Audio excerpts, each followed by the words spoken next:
이시니라. 아멘. 할렐루야. 하나님의 평강이 우리 성도님들에게 가득하기를 축복합니다. 요즘 여러분 서점에 가보면은요, 몇 년 전부터 흔히 볼 수 있는 그런 단어를 우리가 발견하게 되어집니다. 그 단어가 뭐냐? 바로 법칙이라는 겁니다. 여러분, 법칙이라는 단어의 뜻이 뭡니까? 반드시 지켜야만 하는 규범이죠. 법칙이라는 단어가 들어있는 책들이 너무나도 많아요. 서점에 가보면 무슨 법칙 해가지고 많이 있는데요, 제가 몇 가지만 한번 좀 가져와 봤어요. 한번 읽어드릴게요.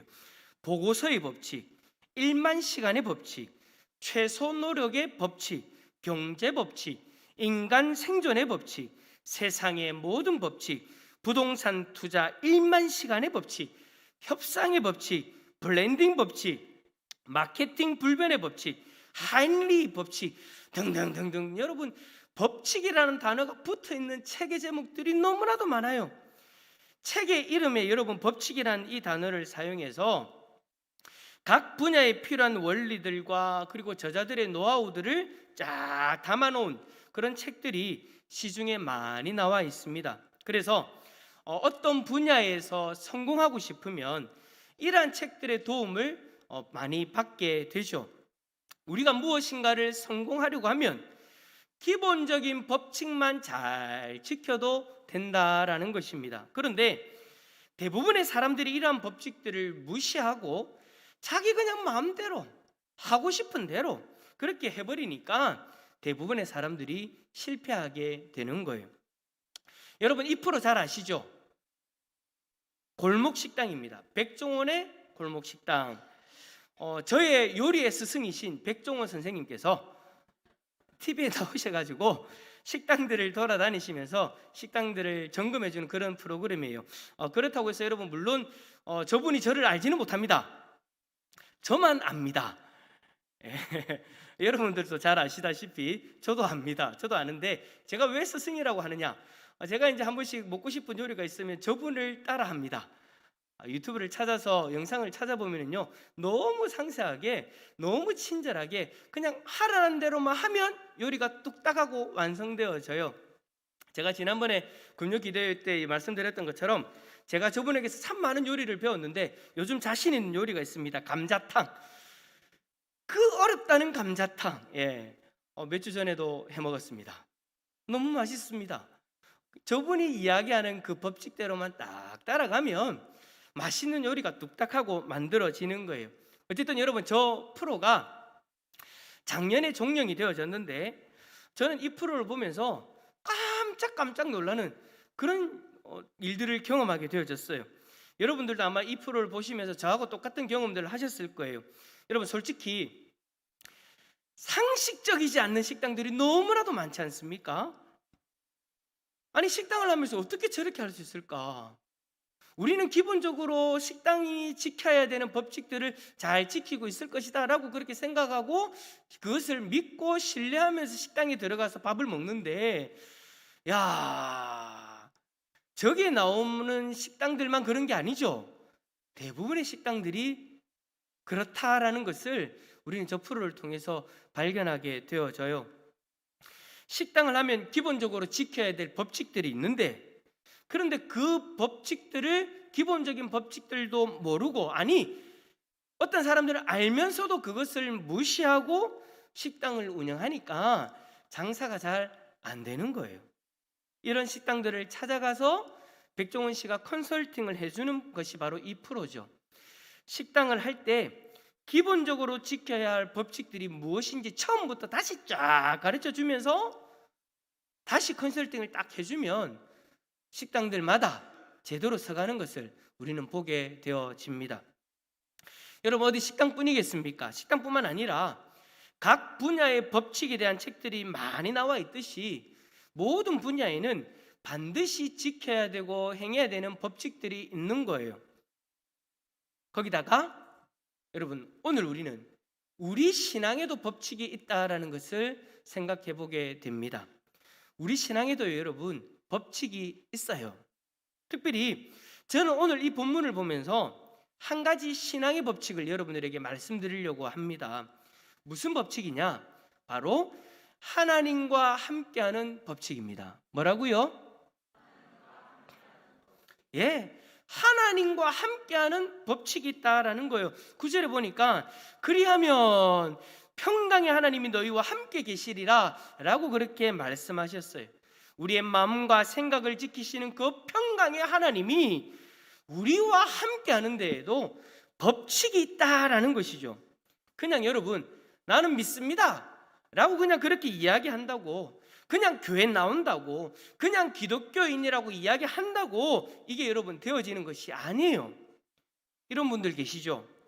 아니 내가 예수 믿고 교회 나가도 하나님이 나와 함께 하시는지 잘 모르겠어 라고 그렇게 말씀하시는 분들이 교회 안에요 의외로 많이 계십니다.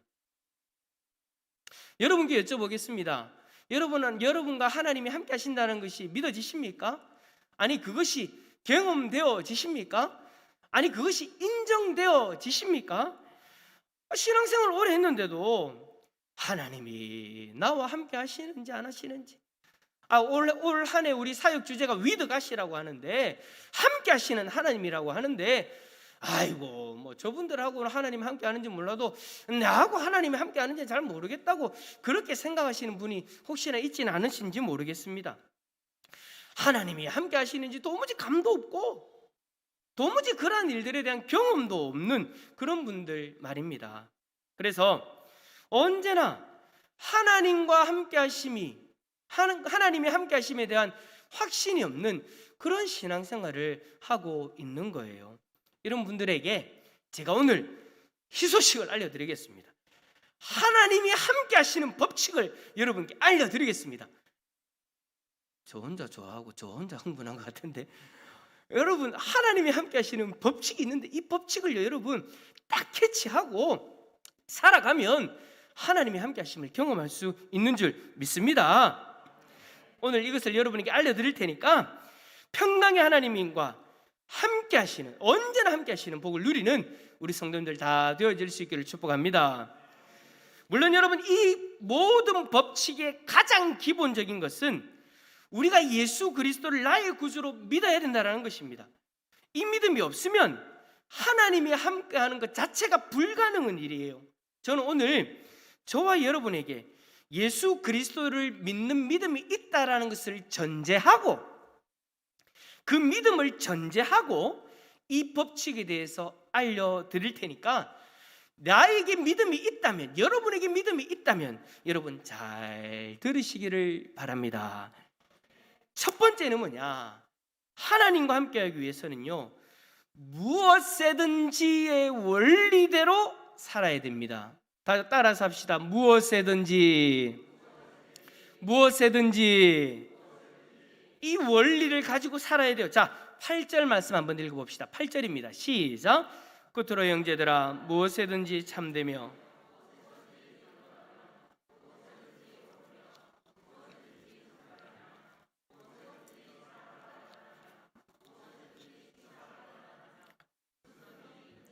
무슨 기림이 있든지 이것들을 생각하라. 아멘.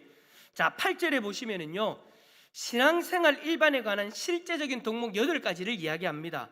바울은 그리스도인으로서 실천해야 될 이 기본적인 덕목들을 마음속에 품고 생각하라 라고 그렇게 권면하고 있는 거예요. 참되며 경건하며 옳으며 정결하며 사랑받을 만하며 칭찬받을 만하며 덕과 기림까지 총 8가지를 이야기를 하고 있어요. 이것들의 간단한 의미들을 한번 살펴볼게요. 첫 번째는 뭐냐? 참되며. 여러분 참되며라는 이 말은요 진리에 관한 것을 이야기하는 것입니다. 즉 진리인 하나님의 뜻, 그 하나님의 말씀 가운데 살아가는 그 삶을 이야기하는 것이죠. 그래서 날마다 생각하는 거예요. 하나님 말씀 가운데 생각하는 거예요. 지금의 상황을 하나님 말씀 가운데 바라보면서 그렇게 살아가는 것이죠. 다음으로 뭐냐? 경건하며라는 이 단어는요 인격적으로 존경할 만한 그것을 가리키는 헬라어 단어입니다. 이 단어는 우리가 일반적으로 이야기하는 성경에서 말씀하는 하나님 앞에서의 경건을 지칭할 때 사용하는 단어는 아니에요. 이 경건은 하나님 앞에서의 그 경건을 이야기하는 것은 아니라는 거예요. 그러니까 우리가 그리스도인으로서 이 땅에 살 때 인격적으로 존경할 만한 사람이 되어야 된다라는 것을 이 헬라어 단어는 이야기하고 있는 거죠. 사람과의 관계 속에서 존경할 만한 사람, 그런 경건을 유지할 수 있는 사람, 그것을 이야기하는 거예요. 자, 세 번째, 옳으며. 이 단어는요, 단순히 그냥 옳고 그름에 관계된 그런 단어라기보다는 하나님 시각에서 바라봤을 때 의롭고 공정된 것을 이야기하는 거예요. 즉 무슨 말이냐? 우리가 살아갈 때 세상의 옳고 그름의 기준으로 살아갈 것이 아니라 하나님 보시기에 의로운 것이 무엇인가를 판단하고 살아가야 된다라는 것이죠. 오늘 하루를 우리가 살아갈 때 하나님의 시선에서 우리의 주위를 바라봐야 되는 거예요. 오늘 하루 살아갈 때 내가 살아가는 그 모든 삶의 영역에서 하나님의 시선으로 옳고 그름을 나눌 수 있어야 된다는 것을 이야기하는 거예요. 그리고 네 번째는 뭐냐? 정결하며. 이 정결함이라는 이 단어는요, 섞이지 않는, 육체의 정욕과 관계없는 순결함, 잘못되고 거짓된 것과 관계없는 흠 없는 것을 이야기하는 거예요. 여러분, 빌립보 교인들은요, 이교도와 반도덕주의자들에 의해서 수많은 미혹들을 받고 수많은 부정의 유혹들을 경험하며 살았어요. 그러한 삶 속에서 바울은 뭐라고 얘기하느냐? 정결함을 지켜야 된다. 정결한 삶을 너의 삶 가운데 가득 채워야 된다는 것을 이야기하고 있는 거죠. 여러분, 우리도 마찬가지지 않습니까? 우리 주위에 우리를 미혹하고 있는 그 세속주의와 육체의 정욕이 얼마나 많이 있습니까?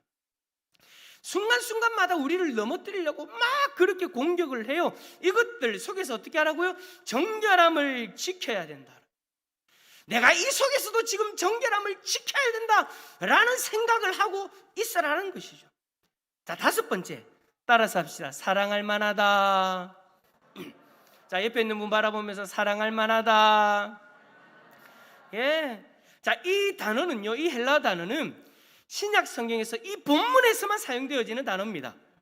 이 말은 다른 사람들로부터 앙심이나 적개심이 아닌 흠모와 애정을 받을 만한 모습이 되어야 되는 것을 이야기하고 있는 거예요. 여러분, 그리스도인들이라면 주변 사람들이 앙심을 품고 적개심을 품는 그런 모습이 아니라 어떤 모습이 되어야 된다고요? 사랑할 만하다. 옆에 있는 분 바라보세요. 사랑할 만한가 한번 좀 바라보세요. 어허이, 지금 눈에서 레이저 나옵니다. 레이저 나오지 말고 사랑할 만한 사람이 되어져야 되는 거예요. 교회 공동체에서 뿐만 아니라 내가 직장에서나 학교에서나 이웃들 앞에서, 야, 저 사람 보면 진짜 사랑할 만하다, 정말 사랑받을 만하다 라는 그런 고백이 되어져야 되는 사람이라는 거죠. 그러니까 우리가 삶의 순간순간마다 그것을 생각하면서 살아가야 된다라는 것을 바울이 이야기하는 거예요. 여섯 번째는 뭐냐? 칭찬받을 만 해야 되는 거예요. 자, 옆에 분 바라보면서 칭찬받을 만한 분입니까? 대답은 하지 마세요. 대답은 하지, 큰일 나. 예, 아니요, 대답했다, 큰일 나. 칭찬받을 만한 모습이 되어져야 된다. 그래서 여러분, 우리가 살아갈 때 사람들과의 관계 속에서 이러한 것들을 생각하며 살아가야 되는 거예요. 직장 동료들이나 가족들, 그리고 이웃들, 여러분들 어떻게 생각할까요? 바울은 그리스도인들이라면 칭찬받는 삶, 그러한 삶을 살아가야 된다라고 이야기하고 있는 거예요. 예수님이 여러분 우리에게 말씀하신 대로만 살아도요, 우리는 주위의 사람들에게 칭찬받을 거예요. 칭찬받을 만한 삶을 살아갈 수 있을 거예요. 예수님이 우리에게 말씀하신 게 뭡니까? 이웃을 미워하라고 하셨습니까? 이웃에게 악독을 퍼부으라고 하셨습니까? 이웃을 저주하라고 하셨습니까? 아니에요. 예수님은 항상 그러셨어요. 이웃을 내 몸과 같이 사랑하라. 이웃을 섬겨라. 이웃을 위해라. 항상 소외된 자들을 돌아봐라. 여러분, 예수님이 말씀하신 대로만 살아도요, 우리는 칭찬받을 만하고, 예수님이 말씀하신 대로만 살아도 우리는 사랑받을 만할 것입니다. 그것을 어떻게 하라는 거예요? 항상 생각하라라는 거예요. 이러한 모습이 우리 신앙인의 진짜 모습이다라는 것을 이야기하는 거죠. 그리고 7번째, 8번째를 뭘 얘기하느냐? 덕과 기림에 대해서 이야기합니다. 덕은 뭐냐?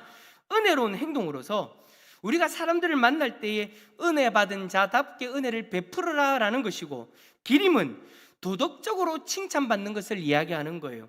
그러니까 그리스도인은 신앙적으로도 그렇고 세상에 도덕적으로도 칭찬받는 삶을 살아야 되는 거죠. 이 8가지의 신앙의 덕목을 간단하게 이야기해 드렸는데, 이 8가지 덕목 중에요, 여러분, 6가지에서 공통되게 사용되어지는 단어가 뭡니까? 이건 여러분 안 봐도 돼요. 그냥 바로 대답할 수 있잖아요. 아까 우리 주제, 무엇이든지라는 이 단어를 8절 한 절에서만, 8장이 아니에요, 8절 한 절, 그 한 절에서만 무려 여러분 6번이나 사용되어지고 있습니다. 이 헬라어 단어가 어떤 의미냐? 뭐뭐 하는 것들은 무엇이든지라는 그런 의미를 가지고 있어요. 그러니까 옳은 일에는 무엇이든지, 사랑받을 만한 일에는 무엇이든지, 칭찬받을 만한 것은 무엇이든지, 여러분 이 한 절에서 6번이나 이 단어를 사용했다라는 것은 그만큼 여러분 이것이 뭐하다라는 거예요? 중요하다라는 거예요. 중요하다라는 거예요. 그리고 나머지 덕목에서도 무슨 덕이 있든지, 무슨 기림이 있든지라는 그런 반복된 의미를 사용하면서 강조하고 있어요. 그런데 이 강조가 결국에는요, 똑같은 의미를 이야기하는 거예요. 이 8가지의 신앙의 덕목들에는 예외가 있어서는 안 된다라는 거예요. 무엇이든지 예외가 있어서는 안 된다라는 거예요. 바울은 이 8가지의 덕목들을 어떠한 상황에서도 생각하고 있어야 된다는 것을 우리에게 권면하고 있는 것입니다. 우리는 어떠한 상황에서도 참되며 경건하며 옳으며 정결하며 사랑받을 만하며 칭찬받을 만하며 덕을 세우고 기림이 있어야 됩니다. 항상 이것들을 어떻게 하자고요? 생각하자고요. 생각하면서 살아야 된대요. 근데 여러분, 대부분의 사람들은 어떻게 합니까? 어떨 때는 참됨을 생각하고 어떨 때는 참됨을 잊으려고 합니다. 어떨 때는 경건하지만 어떨 때는 인격적으로 존경받는 것을 아예 그냥 생각하지 않으려고 합니다. 자신이 하고 싶은 대로, 자신이 너를 바라고 싶은 대로, 자신이 말하고 싶은 대로 그렇게 그 모습을 포기해버리죠. 어떨 때는 하나님 보시기에 옳은 대로 살기를 기뻐하지만 어떨 때는 세상에 옳은 대로 살기를 기뻐하려고 하는 것이 우리들의 모습이라는 거예요. 어떨 때는 정결함을 추구하지만 어떨 때는 세상의 부정한 것과 육체의 정욕들을 적당히 허용하며 생각하며 살아가려고 합니다. 여러분, 나머지도 마찬가지예요. 사랑받을 만하고 칭찬받을 만한 인생, 덕을 세우고 기림이 있는 삶을 어떤 때는 생각하지만 어떨 때는 무시하려고 하는 것이 우리들의 모습이더라라는 거예요. 내 기분에 따라서, 내 상황에 따라서 적절하게 타협하면서 살아가는 것이 우리들의 삶 가운데 불쑥 드러나는 모습이더라라는 것이죠. 바울은요, 그런 우리에게 이야기하는 거예요. 그러면 안 된다고요. 무엇이든지 무슨 상황에 놓이든지 우리는 항상 여러분 이것을 생각하면서 살아가야 됩니다. 이것이 여러분 하나님과 함께하는 첫 번째 법칙인 거예요. 무엇이든지 이것들을 생각하며 사는 것. 혹시나 여러분 신앙생활을 오래 하였고 믿음도 있고 교회는 나오는데 하나님이 나와 함께 하시는지 안 하시는지 도무지 모르겠다라고 말씀하시는 분이 계신가요? 그렇다면 여러분, 오늘 이 시간 여러분들의 삶을 진지하게 한번 살펴보십시오. 바울이 이야기한 이 8가지의 모습을 여러분들은 무엇이든지 생각하고 계십니까? 항상 생각하고 계십니까? 아니면 말씀을 듣고 기도할 때는 생각하고 세상에 나아가서 적당하게 살아가야 될 때는 그냥 그것을 잊어버리려고 노력하는 것이 우리들의 모습이진 않습니까? 그렇다면 아마 여러분들은 동일할 거예요. 만약에 그렇게 살아가고 계신다면 여러분들은 동일하게 아이고 뭐 하나님이 나와 함께 하는지 안 하는지 도무지 모르겠다 라고 이야기하고 계실 거예요. 바울은요, 하나님이 함께 하기를 원한다면 이것을 무엇이든지 생각하라고 이야기하는 거예요. 어떠한 상황에서도 이 생각을 놓쳐서는 안 된다라고 이야기하고 있는 거예요. 어떠한 상황에서도 타협하지 않고 이 생각을 놓쳐서는 안 된다라고 이야기하는 거예요. 예외 없이 무엇이든지 생각해야 되는 것이다 라고 이야기를 하는 거예요. 그런데 이렇게 이야기하죠. 아예 목사님요, 나는 그런 거 원래 생각 안 합니다. 사람들이 칭찬하든 사랑 안 하든 나는 내 갈 길 갑니다. 그렇게 이야기하고 생각하시는 분들이 많이 계시잖아요, 그죠? 저도 여러분 연약한지라 저도 그렇게 생각할 때가 자주 있습니다. 근데 여러분 그렇게 하면 안 된다라는 거예요. 나는 원래 그런데 나는 원래 그렇게 신경 안 쓰는데요. 아니요, 이제부터는요 따라서 합시다. 신경 좀 씁시다. 옆에 있는 분에게 생각 좀 합시다.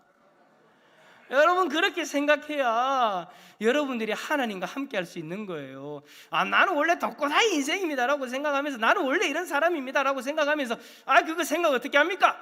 나는 원래 그런 거 생각 안 하는 사람입니다 라고 생각하면, 그렇게 이야기하기 시작하면 끝까지 어쩔 수 없이 하나님과 함께하는 인생을 여러분 누리지 못하게 되어지는 거예요.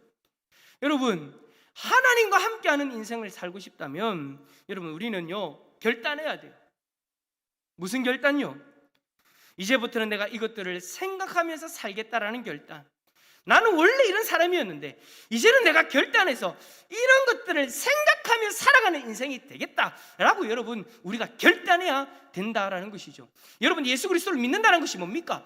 나는 예전에 이랬으니까 지금도 이렇다는 것이 아니에요. 그거는 예수 그리스도를 믿는 삶이 아니에요. 예수 그리스도를 믿는다는 것은 나는 예전에 이랬는데 지금은 내가 이랬습니다. 나는 예전에 이랬는데 지금은 이것들을 생각하며 살아갑니다. 할렐루야. 이것이 저와 여러분들의 모습이 되어져야 되고, 이러한 것들을 생각하고 살아가면 누가 함께 하신다고요? 하나님이. 근데 하나님 앞에 수식어가 붙어요. 어떤 하나님요? 평강의 하나님이 함께 하시는 은혜를 누릴 수 있는 줄 믿습니다. 지난주에 그 평강의 하나님이 우리에게 평강을 주실 때 어떻게 하신다고 하셨어요? 하나님이 우리의 마음과 우리의 생각을 지켜주시는 줄 믿습니다. 그 하나님과 늘 동행하는 우리 성도님들 다 되어질 수 있기를 축복합니다. 두 번째 법칙은 뭐냐? 따라서 합시다. 배우고 받고 듣고 본받을 행하는 것. 자, 우리 9절 말씀 다시 한번 더 읽어봅시다. 9절입니다. 시작.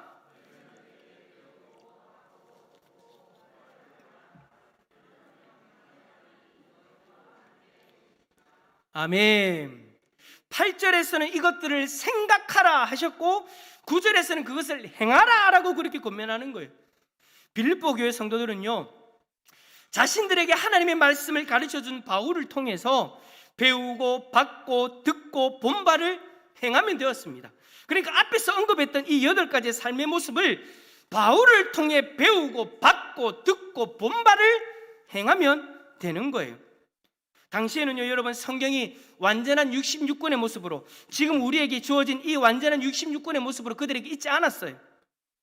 구약 성경은 이미 그들에게 주어졌지만 많은 사도들이 성령의 감동으로 성경을 기록하고 있는 상황인 거예요. 그러니까 성경을 기록하는 그 바울을 통해 직접 배우고 받고 듣고 본받을 행하면 되는 거죠. 하지만 여러분 우리는 어떻습니까? 우리는 이제 완전한 66권의 성경을 받았습니다. 이 성경 66권이 주어진 이 하나님의 말씀을 배우고 받고 듣고 본받을 뭐 하면 되는 거예요? 행하면 되는 거예요. 성경을 통해 예수 그리스도의 삶을 배우고 받고 듣고 본받을 행함으로 살아가면 되는 거예요. 앞에서 8가지의 그 모습이 예수 그리스도의 삶을 통해서 다 보여졌잖아요. 그 예수 그리스도의 삶이 성경에 다 기록되어져 있고 그 모습이 다 우리에게 주어졌잖아요. 다 보았잖아요. 다 받았잖아요. 그러면 우리는 이제 누구를 닮으면 되는 거예요? 예수 그리스도를 닮으면 되는 거예요. 예수 그리스도를 닮아 행하면 되는 거예요. 뿐만 아니라 여러분, 이 성경에 기록되어져 있는 수많은 믿음의 선배들을 보십시오. 수많은 믿음의 선조들을 보십시오. 그들의 삶을 보고 듣고 받고 본받을 행하면 되는 거예요. 그 모습을 본받아 살아가면 되는 거예요. 이 모습을 보면서 나도 이렇게 살아갈 수 있구나. 여러분, 성경에 보면요, 처음부터 잘난 사람들 없어요. 다 연약한 사람들이었어요. 하나님이 성경에 드러내시고 기록하게 한 인물들 대부분이 다 연약한 이들이었어요. 어찌 보면 여러분들보다도 더 못한 사람들도 더 많았어요. 그런데 그들이요, 믿음으로 살아가잖아요. 그들이요, 하나님과 동행하는 그 복된 삶을 살아가잖아요. 그러면 여러분, 우리에게도 가능성이 있는 거예요. 성경의 인물들을 바라보면서 우리가 저들 본받아 살아갑시다라고 얘기하면, 에고 목사님요, 성경에 기록된 사람들이니까 그렇게 살았지 요즘 어떻게 그렇게 삽니까? 아니요 여러분, 요즘도 살아갈 수 있어요. 왜 못 삽니까? 성경에 기록된 인물이 다 여러분 대단한 인물이 아니라니까요. 뿐만 아니라 우리 주위를 돌아보세요. 우리 주위를 돌아봐도 우리 믿음의 선배들, 우리 믿음의 동력자들이 얼마나 많이 이러한 삶을 살기 위해서 애를 쓰고 그런 삶을 살아가고 있습니까? 여러분, 우리는요 그렇게 살아갈 수 있는 존재예요. 할렐루야. 바울은요 여러분, 불가능한 것을 가능한 것처럼 꾸며가지고 우리에게 권면하는 것이 아니에요. 가능하기 때문에 우리에게 권면하고 있는 거예요. 앞에서 이야기했던 8가지의 덕목들을 생각하고 배우고 받고 듣고 본받을 행하면 되는 거예요. 그게 여러분, 따라서 합시다, 그리스도인. 그리스도인은 그렇게 할 수 있어요. 왜? 예수 그리스도를 믿음으로 우리 안에 누가 계시니까요, 성령 하나님이 계시면서 그 성령 하나님이 지금도 우리를 돕고 계시기 때문입니다. 이제는요 우리가 결단하고 나아가면 되는 거예요. 무엇이든지 이것들을 생각하고 생각으로만 그치는 것이 아니라 배우고 받고 듣고 본바대로 행하면 되는 거예요. 이것이 여러분 하나님과 함께하는 법칙입니다. 무엇이든지 이 신앙의 원리들을 생각하고 배우고 듣고 받고 본바를 행하는 것, 이러한 삶이 저와 여러분에게 있으면요 평강의 하나님이 함께 하시는 그 놀라운 은혜를 경험하게 되어집니다. 신앙생활 오래 하셨는데도 불구하고 평강의 하나님이 함께 하심을 경험하지 못하는 그런 안타까운 신앙인이 되지 않기를 바랍니다. 하나님의 백성의 특권이 하나님과 함께하는 것인데 평강의 하나님이 함께 하시는 것을 경험하지 못한다면 이 여러분 얼마나 안타까운 모습입니까? 무엇이든지 참되며 경건하며 옳으며 정결하며 사랑받을 만하며 칭찬받을 만하며 무슨 덕이 있든지 무슨 기름이 있든지 이것들을 생각합시다. 예외를 두지 말고 무엇이든지 생각합시다. 그리고 배우고 받고 듣고 본바대로 이것들을 행합시다.